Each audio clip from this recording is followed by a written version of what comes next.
Everyone, आज मैं आपके साथ एक न्यू कोरियन ड्रामा शेयर करने वाली हूँ जिसका नाम है बम्प ऑफ बिजनेस। आपको ये ड्रामा जैसा भी लगे मुझे कमेंट सेक्शन में बता दीजिएगा। वीडियो के बारे में अगर शॉर्ट में बताऊँ तो ये दो K-pop आइडल स्टार की लव स्टोरी है जो as a gay couple audience के सामने अपने आप को पोर्ट्रे करेंगे।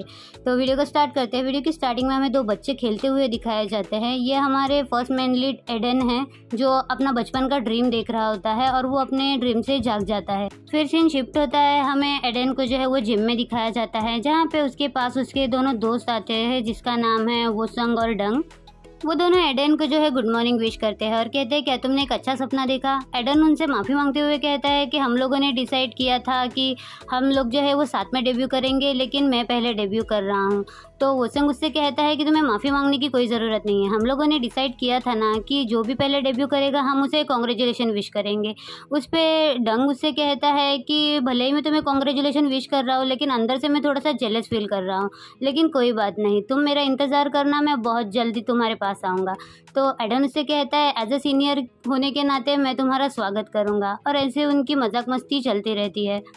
वोसंग कहता है कि डंग की बातों पे ध्यान मत दो, वो ऐसी बेफालतू की बातें करते रहता है। तभी हमें हमारा सेकंड मेन लीड दिखाया जाता है जिसका नाम जीहुन होता है। जीहुन जो है वो अपनी जिम प्रैक्टिस कर रहा होता है। तभी वोसंग जो है वो डंग और एडन को लेके उसके पास आके उसे ग्रीट करते हुए बताता है कि हम भी ES ट्रेनीज हैं और वो अपना इंट्रोडक्शन देता है। लेकिन जीहुन जो है उन्हें चुप करवाते हुए वहाँ से जाकर दूसरे मशीन पे बैठ जाता है। ये तीनों सोचते हैं कि ये कितना ज़्यादा रूड है। वोसंग को जीहुन की पर्सनैलिटी काफ़ी ज़्यादा पसंद आती है और वो कहता है कि जैसा लोग कहते हैं उसका ऑरा तो बिल्कुल वैसा ही है। लेकिन डंग को वो पसंद नहीं आता तो डंग उससे कहता है कि ये बहुत ही ज़्यादा घमंडी है और इस जैसे लड़के के साथ मैं एक ग्रुप में कभी काम नहीं करूँगा। तो एडन उससे कहता है कि ऐसा तो मत कहो, वो हमारा सीनियर है। तो डंग उससे कहता है कि हमारा एडन तो बहुत ही ज़्यादा काइंड है, भगवान करे कि तुम उसके ग्रुप में ही काम करो। तो एडन उससे कहता है यार मेरे फर्स्ट डे पर ही तुम लोग सुबह सुबह मुझे कर्ज दे रहे हो, और ऐसा बोल के वो मुंह बनाने लगता है। तो ये दोनों हंसते हुए उसे कॉन्ग्रेचुलेशन विश करते हैं और वहाँ से चला जाता है। फिर दिन शिफ्ट होता है, हमें एडन को उसकी अकेडमी के बाहर दिखाया जाता है। आज उसका सिलेक्शन होने वाला है CEO निकी के सामने। तो वो अंदर चला जाता है जहाँ पे CEO निकी और मिस डैंग जो है ऑलरेडी वहाँ पे होती है। एडन के अंदर जाते ही एडन जो है उन्हें ग्रीट करता है। मिस निकी कहती है कि दूसरे कैंडिडेट को आने के लिए थोड़ा सा देर है तो एडन के बारे में इंफॉर्मेशन दे। तो मिस डैंग जो है एडन की इन्फॉर्मेशन देना स्टार्ट कर देती है। मिस डैंग बताती है कि एडन जो है वो 23 साल का है और वो काफ़ी टाइम से अब्रॉड में रहता है। उसकी इंग्लिश भी फ्लुएंट है और लायन हार्ट जो ग्रुप है उसके लिए उसे सिलेक्ट करने का मोटिव यही है कि वो पब्लिकली जो है वो लोगों में ज़्यादा पॉपुलर है और वो ऑलराउंडर है जो सिंगिंग डांसिंग सब कुछ एक साथ कर सकता है, इसीलिए उसका सिलेक्शन किया जाता है। तो ये सुनने के बाद मिस निकी जो कि इस ग्रुप की CEO है वो बहुत ही ज़्यादा खुश हो जाती है। उनका इंट्रोडक्शन चल ही रहा होता है तभी वहाँ पे जीहुन की एंट्री होती है जो कि सेकंड मेंबर इस ग्रुप का होने वाला है। जीहुन उन्हें कंटिन्यू करने के लिए कहता है। फिर मिस डाजोंग जो है वो जीहुन के बारे में इंट्रोडक्शन देना स्टार्ट कर देती है।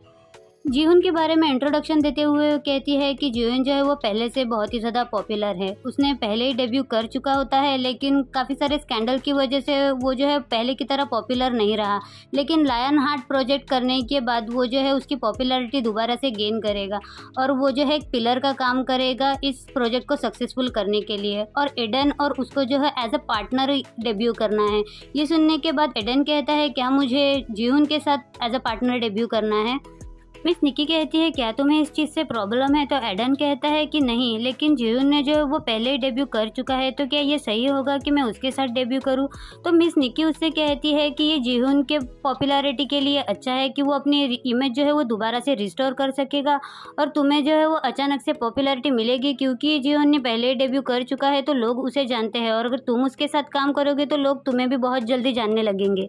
लेकिन एडन जो है इस बात से खुश नहीं होता। तो मिस निकी कहती है क्या तुम्हें जीहुन के साथ एक ही प्रोजेक्ट में काम करने से कोई प्रॉब्लम है तो तुम मुझे बता दो। एडन कहता है कि नहीं, ऐसी बात नहीं है। तो मिस डाजोंग उन्हें बताती है कि मैं तुम लोगों को बता दूं कि अगर तुम दोनों को कोई प्रॉब्लम नहीं है तो तुम दोनों को एज अ गे कपल जो है वो परफॉर्म करना पड़ेगा स्टेज में। मेल डुओ पहली बार होगा और जिसे बहुत ही ज़्यादा पॉपुलैरिटी मिलेगी।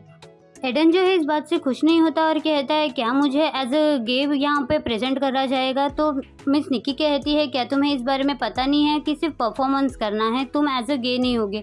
तो एडन कहता है कि होमोसेक्सुअलिटी को मैं वैसे तो सपोर्ट करता हूँ, लेकिन उसी बात पे अग्री करते हुए जीवन उससे कहता है कि हाँ, मैं एडन की बात से अग्री करता हूँ, क्या एज अ गे परफॉर्म करने से हमें वो पॉपुलैरिटी मिलेगी जैसा आप कह रही हैं।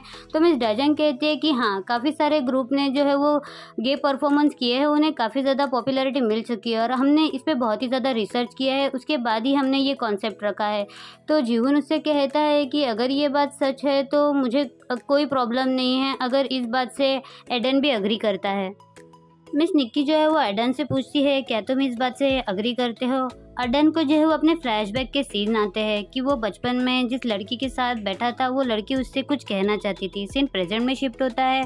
मिस निक्की उससे कह रही होती है कि क्या तुम्हें कंपनी पे भरोसा है, हमने कुछ सोच समझ के इस प्रोजेक्ट को अप्रूवल दिया है, अगर तुम इससे खुश नहीं हो तो तुम मुझे अभी बता सकते हो, मैं कुछ और प्लान डिसाइड करूंगी। लेकिन एडन उन्हें मना करते हुए कहता है कि मैं इस प्रोजेक्ट के लिए रेडी हूँ। तो जीवन जो है अपने टेबल से उठ जाता है, तो एडन भी उठ जाता है और वो दोनों जो है एक दूसरे को ग्रीट करने लगते हैं। एडन जो है उसके सामने अपना हाथ बढ़ाता है हैंडशेक करने के लिए, लेकिन जीवन जो है उसका हाथ पकड़ के सीधा उसे हक कर लेता है, जिससे एडन तो बहुत ही ज़्यादा शॉक हो जाता है।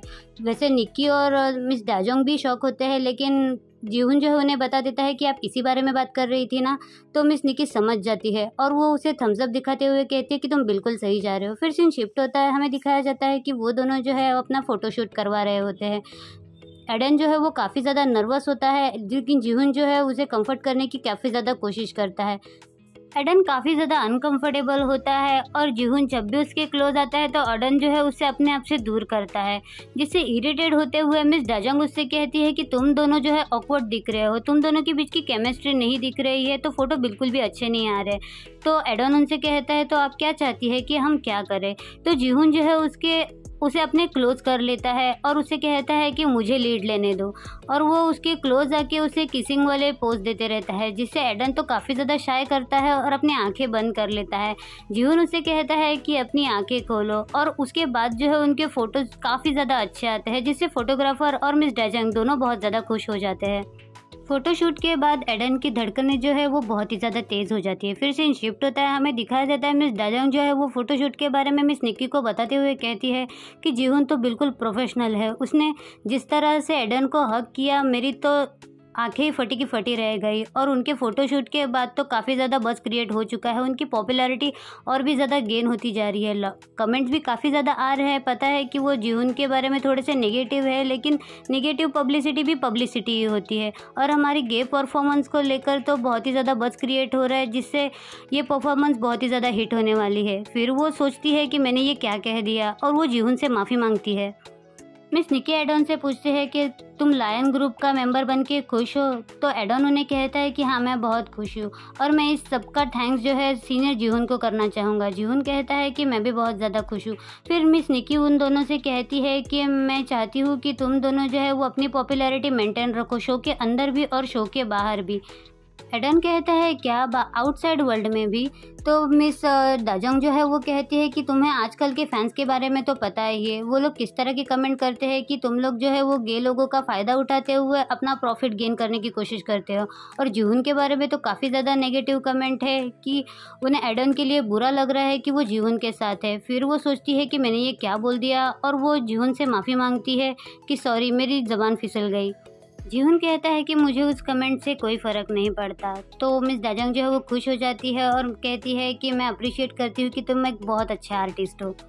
फिर मिस निक्की उन्हें बताती है कि तुम दोनों को जो है ज़्यादा से ज़्यादा टाइम एक दूसरे के साथ बिताना पड़ेगा, जिससे तुम दोनों जो है वो एक दूसरे को अच्छे से जान पाओ और लोगों को तुम दोनों की केमिस्ट्री दिखे कि तुम दोनों क्लोज हो। तो एडन कहता है कि मुझे कोई प्रॉब्लम नहीं है, मैं सीनियर जीवन के साथ तो वैसे क्लोज रह सकता हूँ, लेकिन मतलब सारा टाइम मैं उनके साथ कैसे रहूँगा। तो जीवन जो है उसके सर पे हाथ रखते हुए उसे कहता है कि हम दोनों सेम ही ग्रुप से हैं, तो हम एक दूसरे के साथ ज़्यादा से ज़्यादा टाइम स्पेंड कर सकते हैं। लेकिन जीवन के छूने के बाद एडन की दिल की धड़कनें तेज़ हो जाती है। जीवन जो है मिस निक्की से कहता है कि आप इसी बारे में बात कर रही थी ना। तो मिस निक्की खुश हो जाती है। फिर सीन शिफ्ट होता है, हमें दिखाया जाता है कि जीवन और एडन जो है वो अपनी परफॉर्मेंस की तैयारी कर रहे होते हैं। वो उनकी परफॉर्मेंस जो है वो एज अ गे कपल बहुत ही ज़्यादा सिडेक्टिव और सेक्शुअल होती है। प्रैक्टिस करने के बाद वो लोग जो है थक के वहीं पे सो जाते हैं। जीहुन एडन से पूछता है कि तुम्हें क्या पसंद है, तो एडन अपने बारे में बताने लगता है कि उसे स्पोर्ट्स में क्या पसंद है, खाने में क्या पसंद है, उसे कहाँ घूमना पसंद है। तो जीहुन उसे रोकते हुए कहता है कि हम दोनों जो है अब साथ में काम करने वाले हैं, तो तुम अपना जो सब कुछ है मुझे टेक्स्ट करके बता देना, ताकि हम दोनों को एक दूसरे के बारे में बहुत सारी जानकारी पहले से पता हो। एडन उसकी बात पे अग्री करता है, तो जीहुन वहाँ से जाने लगता है। एडन उसे रोकते हुए पूछता है क्या आपको इस चीज़ से नफरत नहीं है, मतलब एज अ गे कपल एक मैन से प्यार करता है, इससे आपको नफरत नहीं है। तो जीहुन उसके क्लोज आते हुए उससे कहता है लेकिन हम तो सिर्फ अपना काम कर रहे हैं ना, हमें सिर्फ प्रिटेंड करना है। तो एडन भी सोचने लगता है कि हाँ, हमें तो सिर्फ प्रिटेंड करना है। सीन शिफ्ट होता है जब वो दोनों अकेडमी के बाहर आते हैं, तब वहाँ पे काफ़ी सारी फैन गर्ल्स होती है, जिन्हें देखकर वो दोनों बहुत ही ज़्यादा शॉक हो जाते हैं, और फैन गर्ल जो है उन्हें देख देख के चिल्ला रहे होते हैं। तो मौके का फ़ायदा उठाते हुए जीहुन जो है वो एडन का हाथ पकड़ लेता है, जिससे फैंस तो और भी ज़्यादा क्रेजी होती है। ये सब कुछ इसीलिए है क्योंकि उन्हें बज़ क्रिएट करना है कि वो दोनों जो है एक दूसरे के काफ़ी ज़्यादा क्लोज है। जीहुन उससे कहता है कि तुम नर्वस मत हो, मैं सब कुछ हैंडल कर लूँगा, और वो उसका हाथ पकड़ते हुए फैंस गर्ल्स के बीच में से ही उसे लेकर चला जाता है। फैंस गर्ल जो है वो काफ़ी ज़्यादा खुश होती है उन दोनों को एक साथ देखते हुए।